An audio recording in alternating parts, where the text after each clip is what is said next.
মই আসলতে যোৱা 3 বছৰ ধৰি মোৰ যেটো আগৰটো যেটো সংসদৰ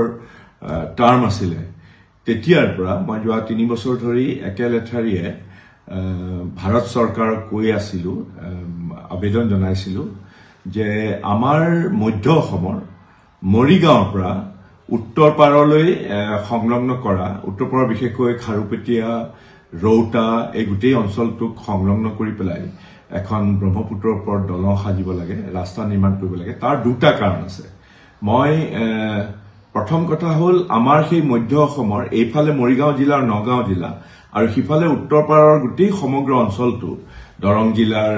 খাৰুপেটিয়া ৰৌতা এইবিলাকত বহুত ধৰণৰ শাক-পাচলি আৰু কৃষিজাত সামগ্ৰীৰ উৎপাদন হয় দুইফালে হয়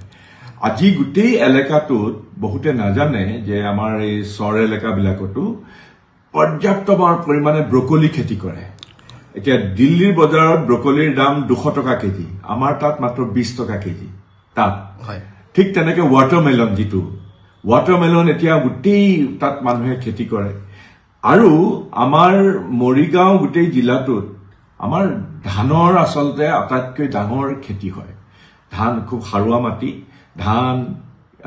মাছ শাক-পাচলি আৰু উত্তৰ পাৰো আছে উত্তৰ পাৰৰ হল দৰং জিলাৰ গোটেই অঞ্চলটো এস্পিৰেশনাল জোন বুলি কোৱা হয় চিহ্নিত গতিকে এই গোটেই দুইটা যদি সংলগ্ন কৰিব পৰা যায় তেতিয়া হলে অসমৰ অৰ্থনীতিত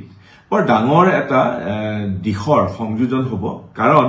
বজাৰৰ লগত এই গোটেই অঞ্চলৰ ধান শাক-পাচলি মাছ ওয়াটাৰমেলন ব্ৰকলি পৰা আৰম্ভ কৰি গোটেই কৃষিজাত সামগ্ৰীৰ কাৰণে বজাৰৰ লগত সংলগ্ন হ'ব দুইটা পাৰ সংলগ্ন কৰিলে আৰু দ্বিতীয়টো সুদূৰ প্ৰসাৰী মই প্ৰতিৰক্ষা ফালৰ পৰা আমাৰ এই দলংখনে কলিয়া ভুমুৰাৰ দলংখন আমাৰ আছে কলিয়া ভুমুৰাৰ দলংখনে আমি চীন সীমান্তত গোটেই তাত কাৰণে আমাৰ জানে যে টাৱাঙৰ পৰা আৰম্ভ কৰি গোটেই যেটো চীনৰ যেটো অটপালি চীনৰ বিৰুদ্ধে প্ৰতিৰক্ষাৰ আমাৰ গোটেই আন্তঃগাঁথনি আমি গঢ়ি তুলিব লাগিব তাত এই মধ্য অসমৰ আমাৰ মৰিগাঁও জিলাৰ পৰা যদি ৰৌতা বা খাৰুপেটিয়ালৈ যদি দলংখন কৰা যায় তেতিয়া হলে দুটা প্ৰতিৰক্ষা ফালৰ পৰা দুটা হ'ব এটা হল গোটেই ভূটান সীমান্তটো আৰু আনফালে চীনৰ যেটো গোটেইটো পশ্চিম অৰুণাচলৰ গোটেই চীনৰ লগত প্ৰতিৰক্ষাৰ ফালৰ পৰা তাত বৰ ডাঙৰ আন্তঃগাঁথনি আৰু কলিয়া ভুমুৰা ব্ৰিজখনৰ এটা ফিডাৰ ব্ৰিজ হিচাপে মানে আনুষংগিক ব্ৰিজ হিচাপে এই মৰিগাঁও আৰু ৰৌতা বা খাৰুপেটিয়া ব্ৰিজখন পৰিগণিত হ'ব মই সেইকাৰণে যোৱা 3 বছৰ ধৰি বিশেষকৈ যোৱাটো যেটো মোৰ আছিলে কাৰ্যকাল সেই কাৰ্যকালত মই পাৰ্লিয়ামেন্টৰ দুখন ষ্টেণ্ডিং কমিটি আছে ষ্টেণ্ডিং কমিটি প্ৰত্যেকটো বিভাগৰে আছে দুখন ষ্টেণ্ডিং কমিটিক মই আবেদন জনাইছিলো এটা হল কৃষি ষ্টেণ্ডিং কমিটি আনখন হল প্ৰতিৰক্ষা আৰু দুইটা দিশ মই দাঙি ধৰিছিলো যে ইয়াক মধ্য অসমত এখন ব্ৰহ্মপুত্ৰৰ ওপৰত ডাঙৰ দলং নিৰ্মাণ আৰু ৰাস্তা ঘাট নিৰ্মাণৰ কাৰণে আমাৰ এই গোটেই অঞ্চলটোৰ কাৰণে বৰ ডাঙৰভাৱে লাভদায়ক হ'ব সুদূৰ প্ৰসাৰী ভূমিকা পালন কৰিব মই প্ৰতিৰক্ষা দিশটো সামৰি লৈছিলো আৰু কৃষি যেটো আছিল কৃষি অৰ্থনীতিকো বৰ ডাঙৰ এটা উদগনি জনোৱা হ'ব সেইকাৰণে মই সুখী যে মই একেলেঠাৰিয়ে যোৱা 3 বছৰ ধৰি পেলাই ইয়াত এই ব্ৰিজখন দলংখন সাজিবৰ কাৰণে যিবিলাক জনাই আহিছিল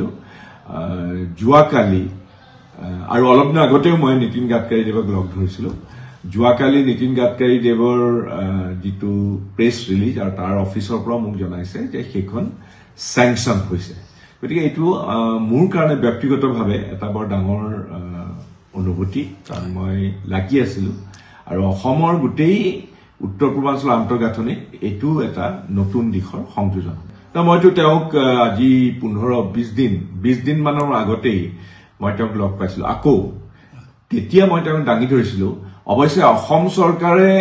যেটো প্ৰপ'জেল দিছিলে সেইটো দুটা লেনৰ আছিল মই কৈছো দুটা লেন কিয় ভৱিষ্যতৰ কাৰণে ভৱিষ্যমুখী দৃষ্টিভংগীৰে সৈতে 4টা লেনৰ ব্ৰিজ লাগে তেতিয়া তেওঁ অৱশ্যে কৈছিলে যে এতিয়া সদ্যহতে দুটা লেনৰে কৰা হওক পিছত দৰকাৰ হলে সংশোধন বা বেলেগে তাত যোগ কৰা হ'ব